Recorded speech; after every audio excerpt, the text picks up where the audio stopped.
मामला ये है कि पूर्व प्रधानमंत्री देवगौड़ा के पोते प्रज्वल रेवन्ना पर गंभीर आरोप है। दरअसल उनके ऊपर आरोप है कि उन्होंने महिलाओं के साथ सामूहिक दुष्कर्म किया है। सेक्स स्कैंडल में इनका नाम आ रहा है और आरोप लग रहा है कि इन्होंने वीडियो भी रिकॉर्ड करी है।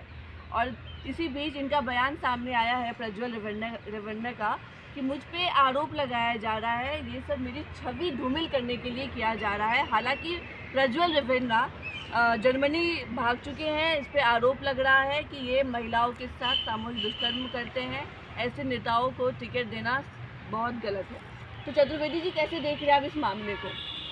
जब नाश मनुष्य पे छाता है, पहले विवेक मर जाता है।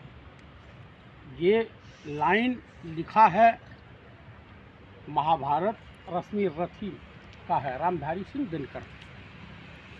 हमारे देश के माननीय प्रधानमंत्री अभी अमित शाह जी अपना प्रेस वार्ता कर रहे हैं।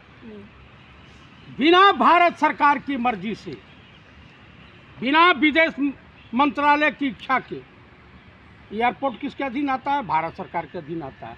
वहाँ CISF और CRPF और ड्यूटी रहती है। विदेश मंत्रालय के अप्रूवल पर जो वीज़ा मिलता है। और देश का प्रधानमंत्री एक बलात्कारी के बारे में सब कुछ जानते हुए इसके पार्टी के तमाम नेताओं ने आगाह किया था कि इस आदमी से दूरी बना के रखें, लेकिन 400 पार का नारा जो दिया, लालच बड़ी बुरी होती है। आज देश की महिलाएं, पूरा देश शर्मसार हो रहा है। और जितने भी बलात्कारी हैं, चाहे वो कुलदीप सेंगर हैं या ब्रजभूषण शरण सिंह हैं, जिनके ऊपर खिलाड़ी बेटियों ने यौन शोषण का आरोप लगाया था, या हाथरस का कांड हो, या कुलदीप सेंगर का कांड हो, या चिन्मयानंद का कांड हो, सबका संबंध किसी न किसी रूप में भाजपा से है। प्रज्वल रेवन्ना और उसका बाप प्रशांत रेवन्ना, ये दोनों बाप बेटे की काली करतूत आज हमारे देश की जितनी भी, ये जो यहाँ भैंस बैठी हुई है मेठी जा करके, कैसी बातें कर रहे हैं आप? मैं बता रहा हूँ कि इसके मुख पे काली पौधे अमेठी के लोग, ये महिला कल्याण मंत्री है और इसके एक जुबान नहीं खुली। चाहे हाथरस की बेटी जलाई गई हो या कोई भी, या कर्नाटक क्या ये बोलते हैं मणिपुर वाले पर, ये इसको सिर्फ दिखाई देता है क्या? राहुल गांधी यहाँ करे भैंस तेरे तुझे आंख मारेंगे। आप महिलाओं के लिए ऐसे शब्दों का इस्तेमाल मत कीजिए। आप अपनी बात कहिए, लेकिन सही शब्दों का इस्तेमाल कीजिए। आप बताइए कि आप स्मृति ईरानी को इस तरीके की, मैं भारत सरकार की महिला कल्याण मंत्री के लिए शब्द का इस्तेमाल कर रहा हूँ। आपको महिलाओं की जिम्मेदारी दी गई है। आप महिलाओं के ऊपर अत्याचार हो रहा था, क्यों मुंह पे ताला बंद कर ली है? क्या कारण है? आप देश, इसमें स्मृति ईरानी की कैसे गलती हो? इन्होंने कुछ बोला? किसी पे भी बयान आया इनका? क्या इनके प्रधानमंत्री जाकर के बलात्कारी का प्रचार प्रसार करेंगे सब कुछ जानते हुए? आप मुझे बता दीजिए, जब वहां की पूरी यूनिट आगाह की थी, अभी विपक्ष का कोई नेता होता उसके द्वारा इस तरह से घटनाएं होती, तभी पूरी बीजेपी जो है अंग प्रदर्शन करते हुए रोडों पर दिखाई देती। आप मुझे बता दीजिए कि इन्होंने किस किया? अरे भाई, किस किया? वो अध्यक्ष को बधाई दिया और वो किस इनको जो है राहुल गांधी का किस जो है सीधे टकरा जाता है स्मृति ईरानी से। ट्रिपल सरेंडर, अब की वहाँ की जनता इसको उखाड़ के फेंकेगी। पूरा देश शर्मसार हो रहा है, पूरा देश शर्मसार है। आधी आबादी का अपमान किया है नरेंद्र दामोदर दास मोदी की सरकार ने और इनके एनडीए गठबंधन के बलात्कारियों ने।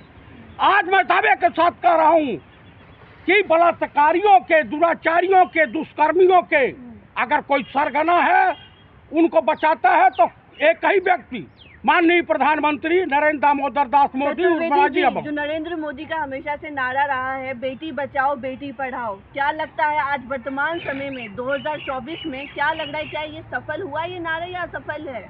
इतना सफल हुआ है, आपको देखिए लगभग 2976 महिलाओं का शोषण करने वाले का प्रचार कर रहे थे हसन लोकसभा से कर्नाटक में।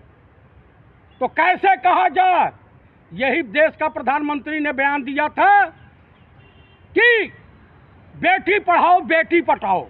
वो तो फंबल हो गया था, गलती से निकल गया था। अच्छा, ये भी गलती से निकला, ये भी गलतियों से निकला। क्या क्या 50 लाख की गर्लफ्रेंड गलतियों से निकला, कांग्रेस की विधवा गलतियों से। आप मुझे बताइए, इन्होंने ही बयान दिया था ना रेणुका चौधरी के लिए कि महाभारत की सुपंखा। अरे बेशरम, अपनी महिला की, अपनी पत्नी की तुम रक्षा कर ही नहीं सकते हो। देश की बहु बेटियों, तुम्हारे जैसे बलात्कारियों से क्या आशा की जाए। देखिए, आरएसएस जो है महिलाओं को हे दृश्य से देखता है, उसी संगठन की पैदावार है नरेंद्र मोदी ना। आज पूरा देश जो है शर्मसार है। अमित शाह ने तो कहा है हम इस तरीके के गंभीर मामलों को समर्थन नहीं देते हैं, हम इसके खिलाफ हैं। समझौता सब कुछ जानते हुए अमित शाह ने ही किया था। क्या किया था अमित शाह ने? जब दिसंबर और जनवरी में इनको सूचित कर दिया था कर्नाटक की कि रमन्ना जो है, रेवन्ना, प्रशांत रेवन्ना और इसका बाप जो है इसका लड़का प्रज्वल रेवन्ना, हाँ। इन दोनों पे गंभीर आरोप हैं। इस तरह की क्लिप है, इसके खिलाफ FIR हो चुका है। इससे दूरी कर्नाटक में बना के रखी जाने, पूरे देश में इसका खामियाजा भाजपा को भुगतना पड़ेगा। क्या लग रहा है इसमें किसकी कमी रही? इतने गंभीर आरोप थे दुष्कर्म के, यौन शोषण के। वीडियो तो इन्होंने रिकॉर्ड करी थी रेवन्ना ने, प्रज्वल रेवन्ना ने, और अब जर्मनी में है। क्या कमी नजर आ रही है? क्या सिस्टम फेल रहा है इसके पीछे? पूरा सिस्टम फेल है। जो लगा कि SIT जांच हो रही है, हाँ। तुरंत भाग लिया सेम डे में, रातों रात। और देश का प्रधानमंत्री सब कुछ जानते हुए, ये बताइए, श्रीमती प्रियंका गांधी अपनी बेटी से मिलने विदेश चली जाती हैं, प्रधानमंत्री को जानकारी होती है। क्या इनकी IB इंटेलिजेंस तमाम कुछ फेल हो गई थी? मुझे बता दीजिए, फेल हो गई थी? बिल्कुल नहीं। सब कुछ जानते हुए ये व्यक्ति 400 पार का नारा देकर देश की लोटियां, मतलब भाजपा की लोटियां और देश की महिलाओं की इज्जत को तार तार कर दिया। ये सब महिला विरोधी हैं, ये देश विरोधी है। नरेंद्र दामोदर दास मोदी, वो तो महिला सशक्तिकरण की बात करते हैं। ये झूठ बोलते हैं, ये भी जुमला है। जुमला लग रहा है आपको? और क्या, इसकी हर बात जुमलेबाजी है। वो तो कह रहे हैं कि मुझे ऐसा लगता है कि अगले जन्म में मैं बंगाल माँ की कोख से पैदा होऊंगा। तो पठान का बच्चा कब बनेंगे? पठान के घर कब पैदा होंगे? आप मुझे बता दीजिए, पठान के घर कभी? ये शब्द इन्हीं का है, इन्होंने ही बोला था ये पठान का बच्चा है। ये क्या क्या रूप धारण करते हैं, जोकर हैं कि बहुरूपिया हैं? प्रधानमंत्री हैं देश के, आप लोगों ने ही तो वोट करके चुना है। हमने वोट नहीं दिया है, हम इस जाहिल को वोट नहीं देंगे, बलात्कारियों के सपोर्टर को वोट नहीं देंगे। कुछ अंधभक्त दिए होंगे। आप मुझे बता दिए, इतना बड़ा कांड की जानकारी होते हुए आप उसका सपोर्ट कर रहे हो कि किसी तरीके से हम तीसरी बार प्रधानमंत्री बन जाएं? अब नहीं बनने वाले हो। नहीं बनने वाले प्रधानमंत्री? बिल्कुल नहीं है। 120 सीट भी नहीं मिलने वाली है। वो तो कह रहे हैं 400 के पार आ रहे हैं इस बार। 190 सीटों, 543 पे होता है, 190 सीटों पर चुनाव हो चुका है। अभी बिहार यूपी में क्या लग रहा है? जो बिहार यूपी में इनकी दुकानदारी साफ है, कर्नाटक में साफ है, राजस्थान में करीब 20 सीटें कांग्रेस जीत रही है। आपने विधानसभा चुनाव में भी यही कहा था। मैं आपको जो बता रहा हूँ, वहाँ की रूपरेखा, वहाँ के लोग जो बता रहे हैं, मैं वो कह रहा हूँ। हाँ, चुनाव आयोग इनके साथ सहयोग, EVM में हेर फेर करके ये कुछ भी कर सकते हैं, क्योंकि राजीव अग्रवाल। बिहार यूपी में भी हुआ था वोटिंग। हाँ। बिहार की 40 और उत्तर प्रदेश की 80 सीट मिला के 120 सीट हो गए। हाँ? क्या लग रहा है यूपी और बिहार में अखिलेश यादव और तेजस्वी यादव की जोड़ी कुछ कमाल कर पाई? बहुत बड़ा कमाल। 4 सीट इनको मिलने जा रही है बिहार में, बीजेपी को। हाँ, 4 सीट, सिर्फ 4 सीट। मोदी जी ने कहा है बिहार की सारी सीटें जीत रहे, 40 की 40। 4 सीटें मिलने जा रही हैं बिहार में, और उत्तर प्रदेश में 35 30-35 में अटक जाएंगे। समझ रही हैं? आपने कर दिया आकलन। मैं आकलन कर दिया, 16 सीट का आकलन आ गया ना। 16 सीट में ये 2 ठो जीत जाना बड़े मुश्किल है, जो जाटलैंड की है।